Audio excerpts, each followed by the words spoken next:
कक्षा 12वीं हिंदी कोर की पाठ्यपुस्तक आरोह के काव्य खंड से ली गई कविता है पतंग, जो आलोक धनवा के द्वारा लिखी गई है। इस वीडियो में इस कविता का सार और वाचन सहित व्याख्यान करेंगे। प्रस्तुत कविता पतंग। पतंग के नाम से ही पता चल रहा है कि कविता के अंदर कवि ने किन चीज़ों की बात की होगी। तो यहाँ पर जो है पतंग जो है हम कब उड़ाते हैं, ठीक है। तो उस मौसम की यहाँ पे कवि बात कहते हैं कि जो है वर्षा ऋतु जा चुकी है, ठीक है। अब कौन सी ऋतु आई है? शरद ऋतु। अब शरद ऋतु में क्या होता है? शरद ऋतु आ गई है, ठीक है। शरद ऋतु में क्या होता है? हमारा जो आसमान है वो साफ होता है, ठीक है। और ना तो बारिश है और ना ही बहुत तेज धूप है कि बच्चे जो है वर्षा में ना जा पाए। तो पतंग उड़ाने का विषय यहाँ शुरू होता है बच्चों की जो है यहाँ पर, और क्या, आसमान हमारा साफ हो गया, ठीक है। अब पतंग उड़ाने के प्रति बच्चों की क्या होती है? खुशी होती है, ठीक है, ललक होती है, उनके अंदर उत्साह होता है, ठीक है। तो वही चीज यहाँ पे इस कविता में कवि ने बताई है। बच्चों की खुशी को दिखाया गया है कि वर्षा जा चुकी है, शरद ऋतु के आते ही क्या हुआ है, बच्चे जो है पतंग उड़ाएंगे, ठीक है। पतंग उड़ाएंगे क्या मतलब कि वो खुश रहेंगे, ठीक है। क्यों? और बाहर जो मौसम की आपदा है वो बच्चों पर नहीं पड़े। क्यों? क्योंकि मौसम जो है, आसमान बिल्कुल हमें साफ दिखेगा, वर्षा भी नहीं होगी और धूप भी इतनी ज्यादा नहीं होगी कि बच्चों को जो है धूप में जो है पतंग उड़ानी पड़े। तो ऐसा कोई मौसम नहीं, मतलब मौसम बिल्कुल साफ है, सुथरा है, बच्चे जो है पतंग को बड़ी ही आसानी से उड़ा पाएंगे, ठीक है। अब जो शरद ऋतु है वो खुद बता रही है कि भाई मैं आ चुकी हूँ, और वहीं से जो है बच्चों की खुशी के बारे में कवि बताते हैं। सबसे तेज बौछार गई भादो, अब भादो आया। सबसे तेज बौछार किसकी थी? वर्षा की थी। बारिश की बहुत तेज बौछार थी, और अब क्या आ गया? भादो आ गया। भादो का मतलब शरद ऋतु। सवेरा हुआ, अब सुबह सुबह हुई। खरगोश की आंखों जैसा लाल सवेरा। खरगोश की आंखों जैसा प्यारा सा सवेरा होता है ना, खरगोश की आंखें होती है छोटी सी प्यारी सी, ठीक है, सुंदर सी। तो वही यहाँ पे लेखक ने जो कवि ने जो है आसमान जो सवेरा होता है, सुबह होती है, उसको उन्होंने खरगोश की आंखों के समान बताया, ठीक है। तो यहाँ पर हो गया कि खरगोश की आंखों जैसा लाल सवेरा। तो लाल सवेरा भी हमें बहुत ज्यादा अच्छा लग रहा है, ठीक है। शरद आया पुलों को पार करते हुए। शरद आया पुलों को पार करते हुए। पुल क्या होते हैं, ठीक है, एक स्थान से दूसरे स्थान तक जाने के लिए हमें पुलों की आवश्यकता होती है, ठीक है। तो क्या होता है कि यहाँ पर शरद ऋतु के लिए क्यों प्रयोग में किया गया पुल? क्योंकि बहुत सारी ऋतुएं होती है, बहुत सारे मौसम होते हैं, और सारे मौसमों को पार करने के बाद दोबारा से वही मौसम आता है, तो वो शरद ऋतु हो गई। मतलब काफी समय के बाद बहुत सारे पुलों को पार करके शरद आया पुलों को, एक पुल को नहीं, बहुत सारे पुलों को पार करते हुए, अर्थात बहुत समय के बाद आया है, ठीक है। तो इसलिए कहा गया यहाँ पे कि शरद आया पुलों को पार करते हुए, बहुत समय के बाद जो है शरद ऋतु आई है। अपनी नई चमकीली साइकिल। अब देखो यहाँ पर क्या है, अपनी नई चमकीली साइकिल तेज करते हुए। सच में शरद ऋतु कोई इंसान तो है नहीं जो साइकिल चलाएगा, वो तो मौसम है, ठीक है। पर कवि यहाँ पे बता रहे हैं कि भाई जब किसी व्यक्ति को कहीं जाना होता है तो क्या करता है? साइकिल पे जाएगा, ठीक है, अपने किसी यातायात के साधन का प्रयोग करेगा वो। तो यहाँ पर शरद को हमने क्या मान लिया कवि ने कि वो जो है साइकिल पर सवार होकर आया है।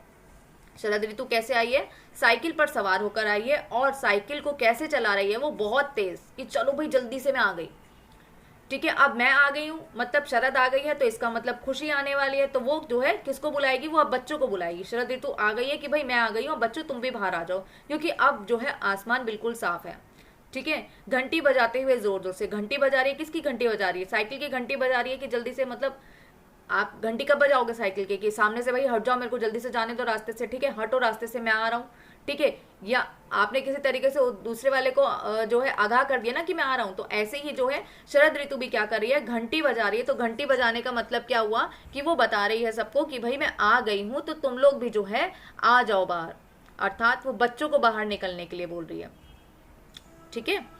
घंटी बजाते हुए जोर जोर से घंटी बजा रही है कि जल्दी से हटो यहाँ से, मैं आ गई हूँ, और जल्दी से तुम लोग भी बाहर आ जाओ। चमकीले इशारों से बुलाते हुए। चमकीले इशारों से। अब ये चमकीले इशारे क्या हैं?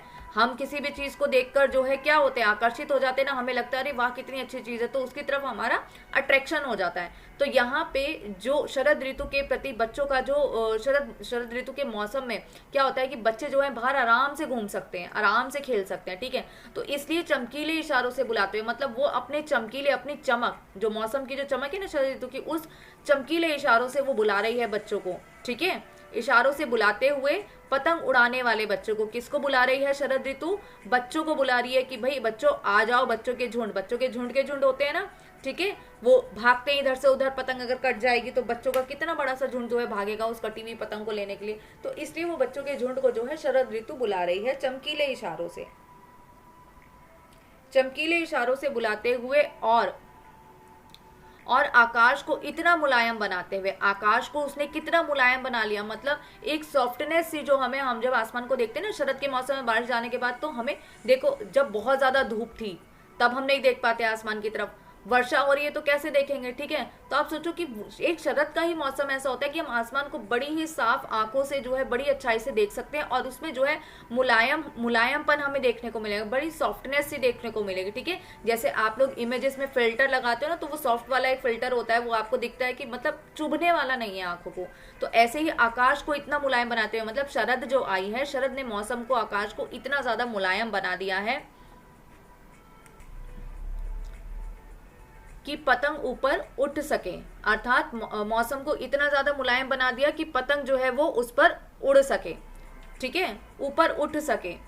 जब मौसम साफ होगा तो क्या होगा कि हल्की हवा से पतंग जो है ऊपर उठ पाएगी ना, ठीक है। जब चिलचिलाती धूप होगी तो आप ही आंखों को जो है क्या मूंद मूंद कर देखोगे ऊपर आसमान की तरफ, तो आपको कुछ दिखेगा थोड़ी, परंतु अभी क्या है आप भी आराम से देख सकते हो क्योंकि मौसम में मुलायमपन है, और इससे पतंग जो है क्या होगी कि ऊपर की तरफ उठ सकेगी, दुनिया की सबसे हल्की। और अब यहाँ पे पतंग की जो है विशेषता बताई गई है, ठीक है। अब विशेषता क्या है पतंग की, कि पतंग बहुत हल्की होती है ना, उसमें कहाँ ही वजन होता है कुछ, ठीक है। और सबसे रंगीन चीज, दुनिया की सबसे हल्की चीज बताई गई है पतंग को, और यहाँ पे क्या बताते हैं, सबसे रंगीन चीज, रंग बिरंगी होती है पतंगे, ठीक है। उड़ सके, दुनिया का सबसे पतला कागज उड़ सके, सबसे पतला कागज, देखो हल्की बताई गई, रंगीन बताई गई और पतले कागज की बताई गई। तो ये सारी की सारी चीजें क्या बताई गई, पतंग की विशेषताएं बता दी, ठीक है, कि दुनिया की सबसे हल्की चीज होती है पतंग, रंगीन होती है और बहुत पतला कागज होता है। शरद ऋतु आ गई है, किस लिए आई है, सबसे पतले कागज को, सबसे हल्की चीज को, सबसे रंगीन चीज को हवा में उड़ाने के लिए। बांस की सबसे पतली कामिन उड़ सके, बांस की सबसे पतली कामिन उड़ सके।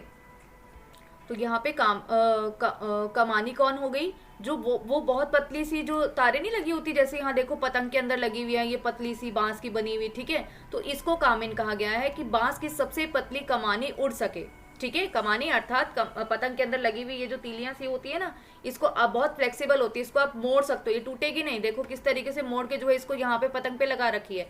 तो इसको बताया गया है कि बांस की सबसे पतली कमानी उड़ सके, कि शुरू हो सके सीटियों, अर्थात पतंग उड़ाते हुए बच्चे क्या करते हैं, सीटियां मारेंगे, किलकारियों और तितलियों की इतनी नाजुक दुनिया, ठीक है। अर्थात यहाँ पर बच्चे जो है जैसे ही पतंग उड़ेगी तो क्या होगा कि बच्चे किलकारी मारेंगे, ठीक है, हंसेंगे, हंसी मजाक करेंगे या सीटियां मारेंगे, शोर गुल्ला होगा, ठीक है। तो इसको बताया गया है कि इससे जो है जैसे ही पतंग उड़ेगी, हमको यहाँ पे सारी विशेषताएं बताई गई, हल्की, रंगीन, पतली कागज वाली, ठीक है, पतली कमानी वाली। तो ये सारी की सारी चीजें जो हैं, जब पतंग जो है कुल मिला के हमारी जो पतंग है, ठीक है, इन सब का जोड़ हमारा क्या निकला, पतंग का, कि कुल मिला के हमारी जो पतंग जो उड़ रही है उसके बाद क्या होगा, हमारे बच्चे जो हैं वो क्या होंगे, वो खुशी से, उत्साह में क्या करेंगे, खुश हैं, वो पतंग उड़ाते हुए उत्साहित होंगे कि मेरी पतंग जो है वो सबसे ज्यादा ऊपर चले, ठीक है। तो सीटियां मारेंगे, किलकारियां मारेंगे, ठीक है। तो उनकी इस प्रसन्नता को जो है यहाँ पे कवि ने दिखाया है। तितलियों की इतनी नाजुक दुनिया, अब तितलियों की नाजुक दुनिया, अब ये जो हमारी दुनिया है वो क्या है, वो भी तो रंग में डूबी हुई है, वो भी तो रंग बिरंगी होती है, ठीक है। हमारी तितलियां भी रंगों में डूबी हुई होती है, मतलब उनमें भी बहुत सारे रंग होते हैं। अब यहाँ पे जो तितलियों से हमारे बच्चे भी होते हैं, तितली भी इधर से उधर उड़ती रहती है ना, तो बच्चे भी इधर से उधर उड़ते रहते हैं। परंतु यहाँ पे तितलियों का अर्थ हम ले सकते हैं कि तितलियों की इसी तरह क्या होता है, बच्चों के मन में भी उमंगे होती हैं, ठीक है। ये जो उत्साह, ये खुशियां हैं, ये सारी चीजें, तितलियों की इतनी नाजुक दुनिया। अब दुनिया जो है वो क्या है, दुनिया भी रंग बिरंगी है हमारी, ठीक है, और साथ ही हमारे जो बच्चे हैं वो भी किलकारियां मार रहे हैं वो भी रंग बिरंगे। तो मतलब दुनिया का रंग भी और तितलियों का रंग भी जो है, उन सारी चीजों की बात की गई है यहाँ पे कवि के द्वारा कि तितलियों की इतनी नाजुक दुनिया, मतलब ये जो दुनिया है उसको इतना ज्यादा नाजुक बनाया है। देखो हमारी जो पतंग है वो भी हल्की फुल्की सी, और पतली जो तितली होती है वो भी तो बहुत नाजुक सी होती है। ठीक है, वो आप उसको अगर थोड़ा टाइट से पकड़ोगे, अगर तितली को पकड़ोगे तो उसके पंख जो है वो टूट जाएंगे। ठीक है, तो इतनी पतली सी है। और हमारी दुनिया को भी कवि ने क्या बताया है कि इतनी ही नाजुक हमारी दुनिया है। ठीक है, हल्की सी हमारी पतंग, हल्की सी हमारी तितली और हल्की सी ही हमारी दुनिया। क्यों दुनिया को छोटा, इतना मतलब कोमल सा बताया गया है, इतना नाजुक बताया है, क्योंकि इसमें बच्चे हैं और बच्चे क्या है, कोमल होते हैं।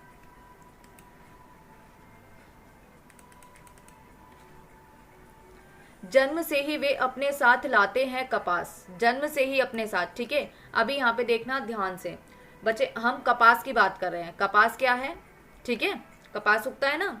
अब ये हो गया कपास। अब दूसरा, जन्म से ही अपने साथ लाते हैं कपास। कौन लेकर आता है कपास, यहाँ पे बच्चों की बात हो रही है। जब एक शिशु होता है ना, बच्चा होता है, तो उसकी बात हो रही है। अब वो कितना ज्यादा क्या होता है, वो कोमल होता है।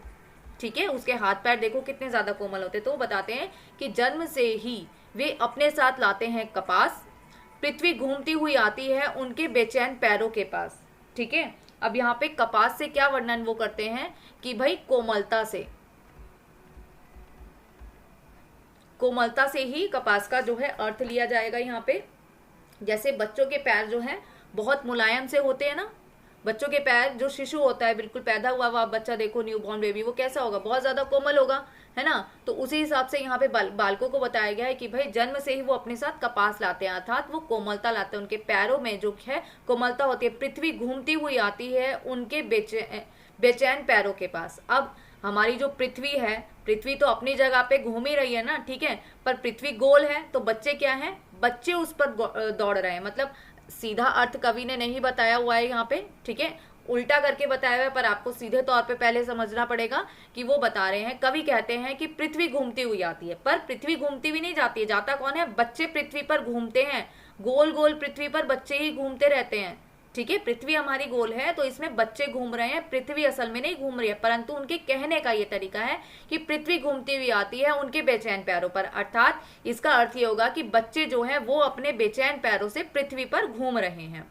जब वे दौड़ते हैं बेसुध, बच्चे बेसुध होके दौड़ते हैं ना, मान लो कहीं शोर गुल्ला हो रहा है, अरे भाई पतंग कट गई। अब पतंग कट गई तो क्या, अगर आपने बड़े भाई साहब पढ़ा होगा तो अंत में जो है बच्चों का झुंड जो है भाग रहा होता है कटी हुई पतंग को जो है पकड़ने के लिए, गलियों में बिना कुछ आसमान की तरफ नजर टिकाए बेसुध से, मतलब उनको होश नहीं है, वो बस आगे भागे जा रहे हैं, भागे जा रहे हैं। तो ऐसे ही बड़े भाई साहब ने अपने भाई को पकड़ लिया था ना, प्रेमचंद जी को, कि आ बेटा पकड़ लो। वो अपने ग्रुप में बच्चों के साथ जो है भाग रहे थे पतंग को पकड़ने के लिए, और बड़े भाई साहब सामने आ जाते हैं।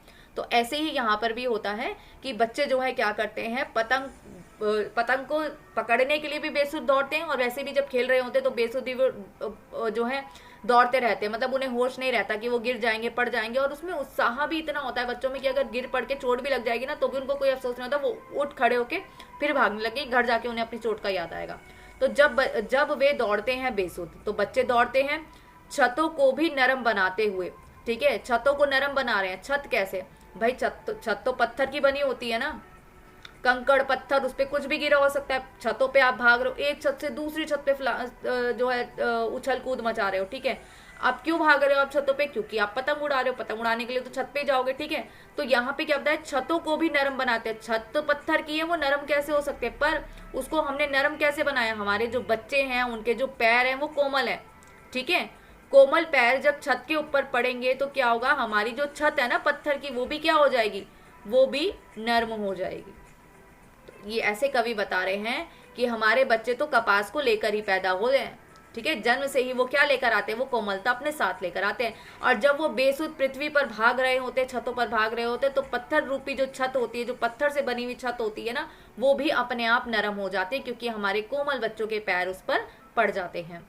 दिशाओं को मृदंग की तरह बजाते हुए, दिशाएं हैं, ठीक है, हमारी चारों दिशाएं होती है ना, तो चारों दिशा मृदंग की तरह, दिशाओं को जो है मृदंग की तरह बजा रहे हैं, शोरगुल्ला मच रहा है ना, दुनिया के घरों के हर कोने पे वो जो है शोर मचाते हुए इधर से उधर जो है भाग रहे हैं।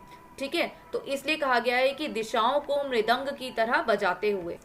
जैसे मृदंग को बजाने पर शोर गुल्ला हो जाता है ना एकदम से। मृदंग का अर्थ बच्चे ढोलक जैसा कोई वाद्य यंत्र होता है, ठीक है, तो उसको बजाते हुए शोर होता है ना, आवाज निकलती है, पर वो सुरीला होता है, ठीक है। वो ऐसा नहीं लगता कि आपके सर में दर्द कर रहा है। वो वाद्य यंत्र हम क्यों बजाते हैं, हम पियानो बजा रहे हैं, हम गिटार बजा रहे हैं, हम ढोलक बजा रहे हैं, ठीक है, तो वो किस लिए बजाई जा रही है, वो संगीत है, ठीक है, वो आपको आनंद प्रदान करे। तो ऐसे ही जो बच्चे जो है भाग रहे हैं ना चारों दिशाओं में, ठीक है, तो उससे क्या होता है, उससे जो शोर हो रहा है वो भी आपको क्या दे रहा है, वो आनंद दे रहा है आपको, ठीक है। तो दिशाओं को मृदंग की तरह बजाते हुए तो बच्चे जो है सारी दिशाओं में जो है ढोलक सा बजाते हुए एकदम निकल पड़ते हैं। जब वे पेंग भरते हुए चलते हैं, डाल की तरह लचीली वेग के से अक्सर। तो जब बच्चे पेग भरते हुए चले आते हैं डाल की तरह लचीले वेग से, बिल्कुल क्लियर है कि बच्चे जो है क्या करते हैं कि झूमते नाचते हुए चल रहे हैं, ठीक है, डाली के समान उनमें क्या है, लचीलापन है और बड़ी तेजी से वो दौड़ते हैं। अब दौड़ते हुए वो कहाँ पहुंच जाते हैं, वो छत तक पहुंच जाते हैं। अभी तो पृथ्वी पर घूम रहे थे, सड़कों छतों पे भाग रहे थे, ठीक है, चारों दिशाओं में नाचते गाते निकल रहे थे वो झूमते हुए। अब कहाँ है, अब बच्चा जो है वो कहाँ पहुंच गया, छत के खतरनाक किनारों तक, ठीक है। अब ये किनारा क्या है, देखो आप इस चित्र के अंदर बच्चा यहाँ पर खड़ा है, ठीक है, खतरनाक किनारा है और उसमें कोई डर नहीं है, कोई भय नहीं, वो बड़ी खुशी से जो है अपनी पतंग उड़ा रहा है, ठीक है। वहां देखो सारे बच्चे छतों पर चढ़े हुए हैं, सब क्या कर रहे हैं, पतंग उड़ा रहे हैं। ये बच्चा देखो कैसे कहाँ पर बैठा है ये, ठीक है, खतरनाक तक जगह है ना ये, तो इसलिए कवि बताते हैं कि छतों के खतरनाक किनारों तक, बच्चे पहले भागा दौड़ी ही कर रहे थे, अब छतों के खतरनाक किनारों तक जो है वो क्या कर रहे हैं, वो चढ़ खड़े हुए हैं। क्या कर रहे हैं, यहाँ पे खड़े होके वो पतंग उड़ा रहे हैं। उस समय गिरने से बचाता है उन्हें, उस समय गिरने से बचाता है उन्हें। कौन बचा रहा है, देखो खतरनाक किनारों पर वो खड़े हैं, पर वे बचेंगे कैसे, सिर्फ उनके ही रोमांचित शरीर का संगीत, ठीक है, उनके ही शरीर का संगीत है, रोमांचित संगीत। बच्चों में क्या है, खुशी है पतंग उड़ाने की, ठीक है, उसके साथ ही वो क्या है, संगीत, संगीत शब्द की बात कर रहे हैं यहाँ पे कवि। तो उनके शरीर में क्या है, आनंद है, ठीक है, उनके शरीर में क्या है, खुशी है, उत्साह है। और इन्हीं चीजों को ध्यान में रखना कि बच्चा जो है जब पतंग उड़ा रहा है तो हर तरीके की चीज उसके अंदर आएगी, उसमें क्या है, जोश है, ठीक है। जब वो पतंग उड़ा रहा है तो वो क्या है, उसके मन में क्या है, यहाँ पे रोमांचित शब्द को हम आनंद से, प्रसन्नता से, हर्ष से, ठीक है, सभी शब्दों के अर्थों में ले सकते हैं। तो बच्चे में ये सारी की सारी चीजें आ जाती है। तो रोमांचित शरीर का संगीत, तो उसमें जो उत्साह है, उसमें जो खुशी है, उसमें जो हर्ष है उस बालक के अंदर जो वो पतंग उड़ा रहा है, और जो इन खतरनाक किनारों के समय गिरने से उन्हें क्या बचाता है, उन्हीं के अंदर का जो जोश होता है ना, उन्हीं के अंदर की जो प्रसन्नता, जो हर्ष होता है ना, वही संगीत उन बच्चों को जो है वहां से, उस किनारे से गिरने से बचा लेता है, ठीक है। देखो चित्र को कि बच्चा जो है आराम से पतंग उड़ा रहा है, परंतु इस बच्चे में क्या है, इस बच्चे में हर्ष है, इस बच्चे में उत्साह है, पतंग को उड़ाने की जो उसकी चेष्टा है, ठीक है, वो उसे क्या दे रही है, वो उसे आनंद दे रही है। अब उस आनंद की प्राप्ति के लिए वो इस खतरनाक जो है जगह पर खड़ा है, परंतु वो गिर नहीं रहा, और इसको गिरने से कौन बचा रहा है, इसका ही मन उसे बचा रहा है। क्यों, क्योंकि इसके मन में क्या है, हर्ष और उत्साह है, हर्ष और उत्साह का संगीत ही उसको जो है गिरने से बचा रहा है। यहाँ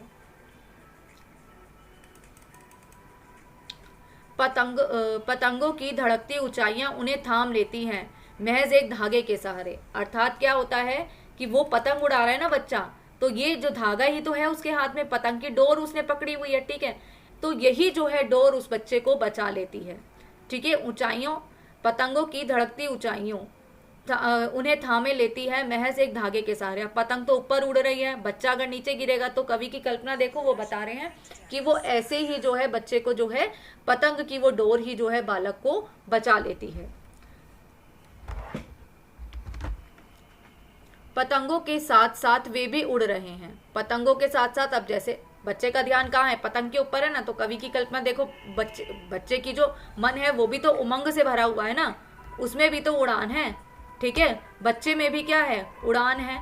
तो वो भी क्या है, कवि क्या कह रहे हैं कि भाई बच्चा पतंग को उड़ा ही रहा है, पतंग तो उड़ ही रही है, साथ में बच्चा भी अपने मन से जो है कैसा लग रहा है कि वो भी पतंगों के साथ उड़ रहे हैं, बच्चे भी पतंगों के साथ उड़ते नजर आ रहे हैं। क्यों, ऐसा कुछ हमें दिख नहीं रहा। यहाँ पे बात क्या हो रही है कि मन की, ठीक है, बच्चा भी अपने मन से जो है ऐसा लग रहा है जैसे वो, क्योंकि वो आकाश की तरफ देख रहा है, वो पतंग की तरफ देख रहा है, तो वो भी उड़ रहा है अपने रंध्रों के सहारे। रंध्रों अर्थात कल्पनाओं के सहारे। तो बच्चे भी जो हैं वो अपनी कल्पनाओं के सहारे क्या कर रहे हैं, उड़ रहे हैं। ठीक है, उनके मन में क्या है, उमंग है, उड़ान है, आनंद है, हर्ष उत्साह है। तो यही जो है उसको, जो जिस तरीके से वो पतंग उड़ा रहा है ना, वही उसकी कल्पनाओं से क्या ऐसा लगता है मानो बच्चे भी जो है आकाश में पतंग के समान उड़ रहे हों। अगर वे भी गिरते हैं छतों के खतरनाक किनारों से और बच जाते हैं तब तो। देखो, अगर बच्चा गिर गया, मान लो खेलते हुए बच्चे गिरते हैं, ठीक है, तो यहाँ पे कवि क्या बता रहे हैं, गिरेगा इस बार तो वो डरेगा नहीं।